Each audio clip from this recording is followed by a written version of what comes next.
Welcome to Football Focus. Hope you're all having a great day. Before we kick off, if you love football, hit that subscribe button and give this video a thumbs up. Let's dive in. Mikel Arteta has Arsenal temptation that may be too hard to resist as Viktor Gyokeres sent message. Mikel Arteta watched from the sidelines, lips drawn tight, arms crossed in front of him, as Viktor Gyokeres burst through Arsenal's defensive line like a runaway freight train. It wasn't just pace, it wasn't just power, it was hunger, purpose, the kind of forward movement that rattled the bones of defensive structures carefully orchestrated over 3 years of tactical evolution. This wasn't just a new striker, this was a tidal wave aimed at the very foundations of Arteta's project. For months, Arsenal had labored under a vision: possession-based control, press-resistant midfield rotations, inverted fullbacks, and meticulous positional play. Every decision filtered through the prism of structure. Until now, Viktor Gyokeres did not arrive to blend in. He arrived to break patterns. The temptation now facing Arteta wasn't whether to start the Swedish striker, it was whether to rip up his blueprint entirely to make way for a player whose qualities were simply too explosive to ignore. Training observers described Gyokeres as unplayable. His acceleration across the first 10 yards left even William Saliba flat-footed. His shoulder drops and counter-pressing movements disoriented Gabriel.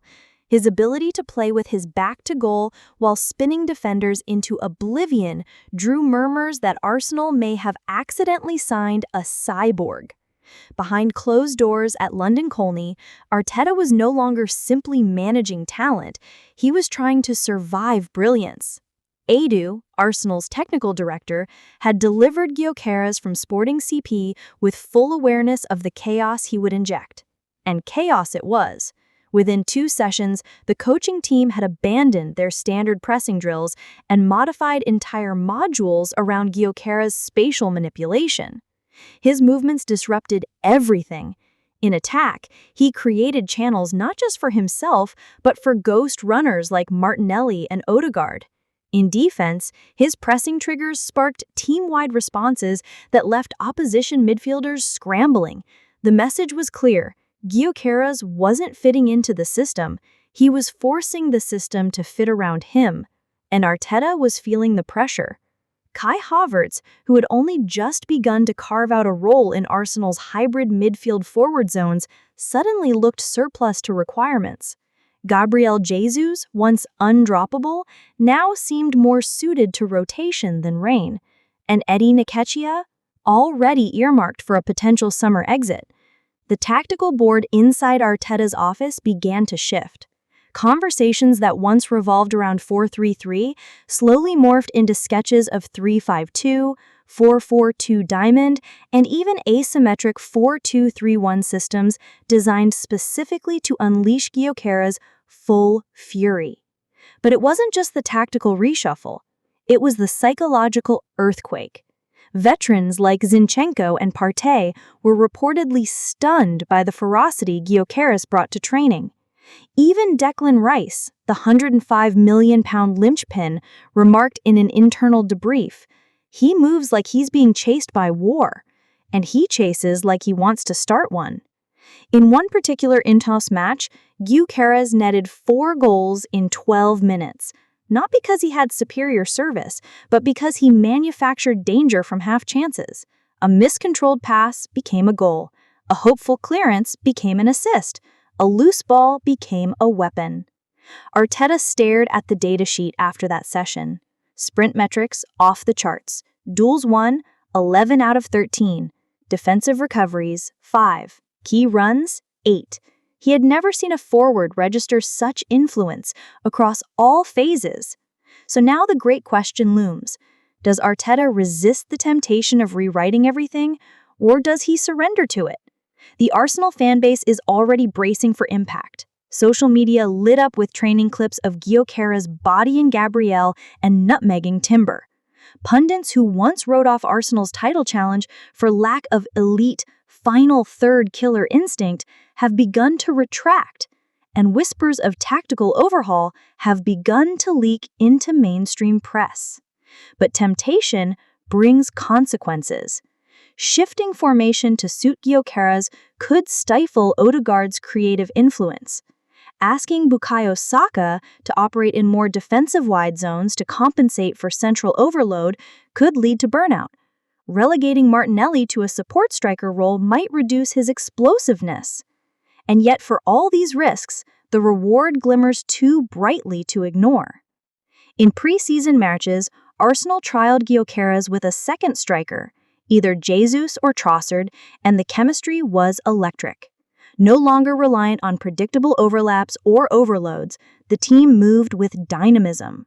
Balls were fired through central lanes, quick layoffs, 1-2s, disrupted press triggers. It was football with teeth. After one game, Arteta simply said, "It's something we've never had before." A line that felt more confessional than analytical. Behind the scenes, Anew has already begun scouting profiles that would allow this new Gyokeres-centric system to flourish. Right-sided center backs with recovery pace, deep-lying playmakers with one-touch release ability, fullbacks who can invert without losing width. The shift is real. It's happening. But Arteta, ever the perfectionist, is pacing. Can he risk dismantling a system that brought Arsenal within inches of the Premier League crown? Or must he evolve to destroy Manchester City once and for all? Inside the dressing room, players are watching Arteta closely. Some thrive in structure. Others want the freedom Gyokeres demands. The locker room harmony could be tested if clear hierarchies shift. Gabriel Jesus, beloved and experienced, may not react kindly to being benched. Havertz, who sacrificed prestige to find a home at Arsenal, may feel betrayed. And yet everyone understands the game. Gyokeres is not a rotation player. He's a revolution. Even Arteta's most trusted assistants have advised leaning in. One reportedly said, "Don't cage the lion, build the jungle around him." As the Premier League approaches, the rest of England is watching.